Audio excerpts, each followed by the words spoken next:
Actually, I'm going to use the first 30 seconds of my talk and ask you to do me a favor. Because I know a lot about the brain, I know that sitting this long pools the blood. I can actually add 15% more blood flow to your brain if you were to stand. So please take 30 seconds and stand for a moment and stretch a little bit. Thank you. Yeah, now we're feeling better. Please sit down while I say bonjour, madame et monsieur.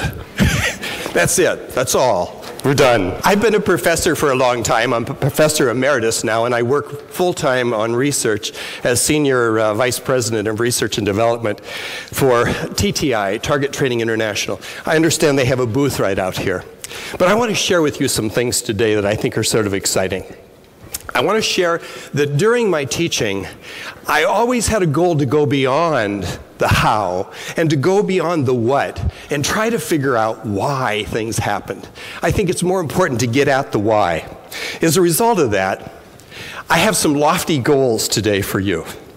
As a result of being together for 15 minutes, I don't think that any of us will ever be the same again. Because we're going to be growing dendrites and we're going to be doing things that change each of us. This talk is intended to be far more than informational. My goal is to be transformational, to really think about some things in ways we may have never thought of them before. I was a teacher and then a professor for 29 years. And during those years, I really focused on the why. I tried desperately to focus on the why. And I thought I was pretty good, actually, at what I did. And as a result, I actually got an award for the Outstanding Teacher Preparation Program in the nation. And Carl Sagan gave me this great big plaque in Washington, D.C. Great big ceremony. And my wife was seated in the front row right in front of us.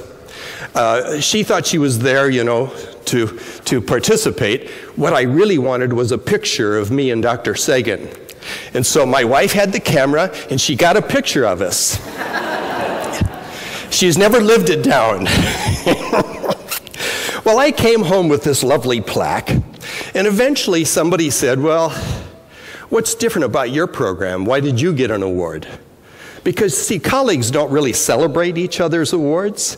They're jealous, especially in universities. So finally, somebody said, maybe you should do a talk and tell us what you do. And so I had an opportunity to talk about the fact that I worked with students at a college, and I came to the conclusion that students did not understand self. That they came to the university and they took courses, but they didn't have any way of understanding self. And so I wanted them to understand something about their beliefs, their motivations, and some of their soft skills. And so I did a presentation to the faculty about the assessments I used and how I gathered this information on my students and taught them about self. And in the process, they learned about some of the things that motivate them, some of their beliefs that they have, beliefs that you have right now that are causing you to accept and reject comments that are made all day long. I talked about mindsets that people have, and I talked about what motivates us, what causes us to want to do what we do. And I did my presentation, and I'll never forget the department chair standing, and he said, and this is a quote, "We do not use tarot cards for making decisions." So we're not going to use assessments. We're not going to gather information because they're self-reported and they could be wrong. You have no evidence that those are correct. So my passion, my goal became, as a cognitive neurologist, can I prove that this stuff is real? I think that I was trying to approach problems that you all have as well. I believe that some of the problems we have with productivity is putting people in the wrong jobs. I think we have problems with retention and recruitment because we don't get the right people and then they leave. I believe that training, we give training to everybody when not everybody needs the same training. They need different training, but we don't know how to do that. And we have conflict that have to be resolved because we don't understand each other. We have different beliefs and motivators, and we don't understand that. We don't even understand our own. And we have negative workers among us that sort of spoil the whole department. These are problems that are real. I learned a new problem from some of you this morning, and that is that unions are very strong, and you better make the right decision to start with, because you're stuck with them. So there's another problem that maybe we need to be getting some evidence. So these questionnaires are self-reports. Is there any evidence that they work? So I go into my lab and I start working. This is me with a 256 neuron electrocap on, and I'm gathering EEG readings out of my head. And I get these lovely readings here, and I have things that flash on the screen, and then my brain reacts to it. And I capture what that reaction is. And so it's sort of like Harry Potter. You see, underneath that hat, the sorting hat, was an EEG neuronet. And it was really reading his subconscious thoughts. His thoughts before he even made a decision were being read. And I believe that knowledge of self is empowering if we understand what we're doing. So I want to pull back the curtain on decisions. I want to pull back the curtain on some of the things we do. The lab that we opened up was the Cognitive Applied Research Lab. And I think what's important in this picture is this image. This is a real-time image of his brain. And what we see is this red part is a major activation in the prefrontal cortex at a gamma wave activity. Not important, but the bottom line is I can read thoughts. And I can read thoughts whether they're positive or negative. And in this case, he's got a very strong response, and the brain is looking at you, so it's on the right side. And we'll talk about what that means in a moment. So asymmetry is in the literature, and all I'm doing is captivating on that. So we have this patent that came out that we were able to patent worldwide, including Europe, the process that I'm about to show you. Imagine this image, and if we were to pull back and see what the brain looks like with that kind of image, what you would see is this, sort of no asymmetry, a neutral reaction. What about this one? A happy person, having fun, and all of a sudden we get the left side responding and getting a left acceptance. And of course this picture. All right, you're ready for this one? Here's what happens when you look at that. Right side. It's exciting to see this data. Let's go over this for real quick. Here's a neutral reaction. Here is a person that it flashes on the screen and it says peaceful, tranquil. And the reaction to that is a left side reaction. It's a positive reaction. That describes them. The next picture is a picture of my brain. So the question was obedient. And you see which side the brain lit up? The right side lit up. I got a little problem with obedience. I'm not real obedient. Probably good to know. How about this one? Correct spelling. Somewhere in there we usually throw in their name, correctly spelled and misspelled. Here's the correct spelling. And we get the left side. Here's the wrong spelling. No, that's wrong. Don't do that to me. I lose publications that way. People spell my name wrong. Smoking. Non-smoker. Beautiful reaction. Negative reaction to smoking. But here's a smoker. And it's on the left side. Here's the problem, folks. This is a belief. This is a subconscious. I'm capturing this at less than a 30th of a second from the time they saw the word smoking. And their brain goes, smoking, yay! And now they're going to stop smoking? They need to realize their subconscious is making decisions. As much as 95% of our decisions are made at the subconscious level. And then we justify what we decided. All right? So here's, oh, this was interesting. Guy comes in and he says, my wife says I treat my biological daughter differently than I do my stepson, and I don't. I treat them all the same, and it's not fair that she accuses me of that.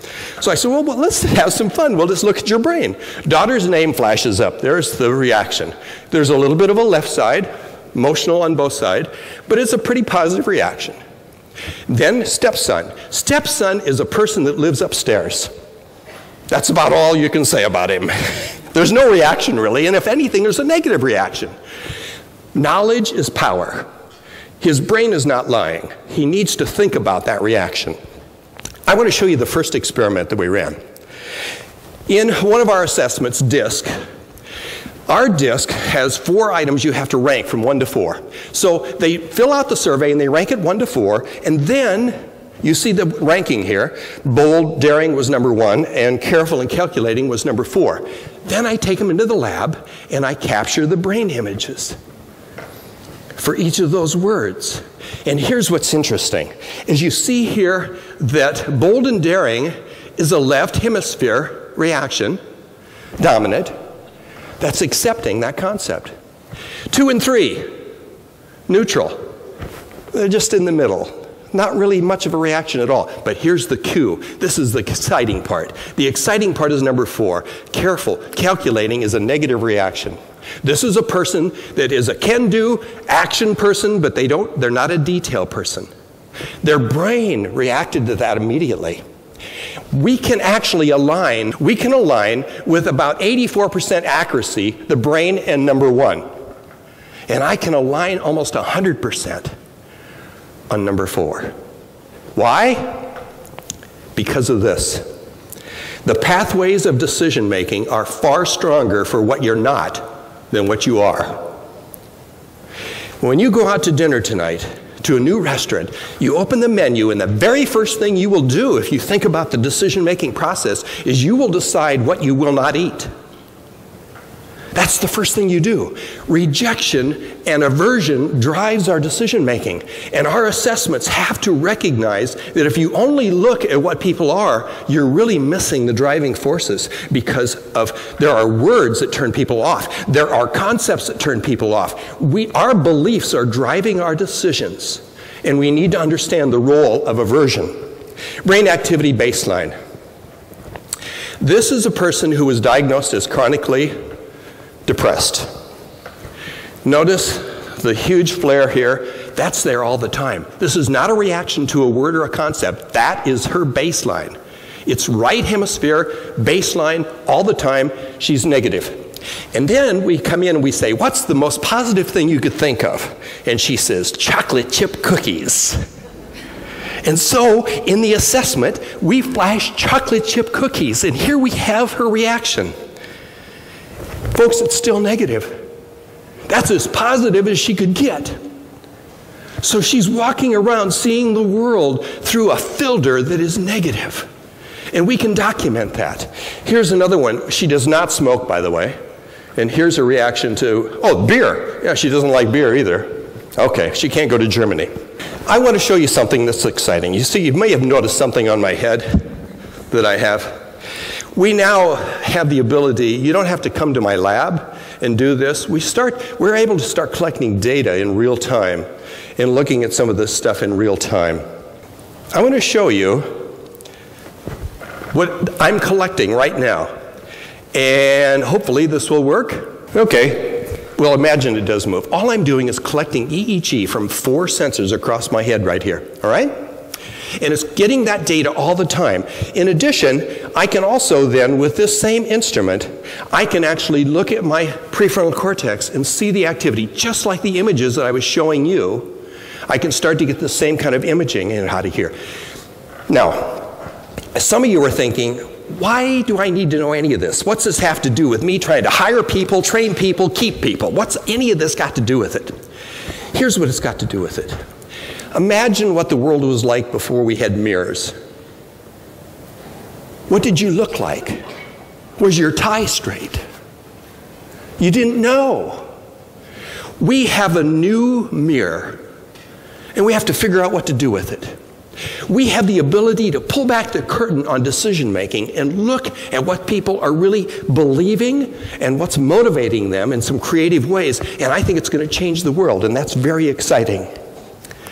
As a result, we're going to be able to look at some of this stuff. Here's a program that this came in last night, where we have a program where I can look at negative judgment, positive judgment, and negative and positive emotions. All of that at the same time. We're going to be able to put these on people and actually look at their brain while they're working in teams. And we'll see the actions.